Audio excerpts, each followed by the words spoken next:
Ayun nga guys, dahil Sunday ngayon, napag-isipan namin dalawa magpaligo kami ng manok. So, yun nga pong gamit naming shampoo ay Zero Mite. So, habang napapaligo kami ng mga manok namin, Zero Mite yun ang gamit. Kaya ayun, ito ay pangalawang manok. At saka ito naman ang pangatlo. Ito pala ay Peruvian graded naming manok.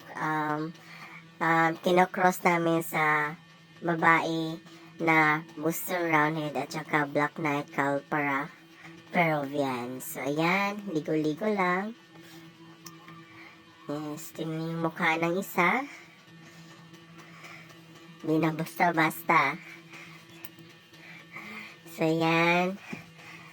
Yan po, yellow-legged po ng labas. So, ito po ang aming pangatlo.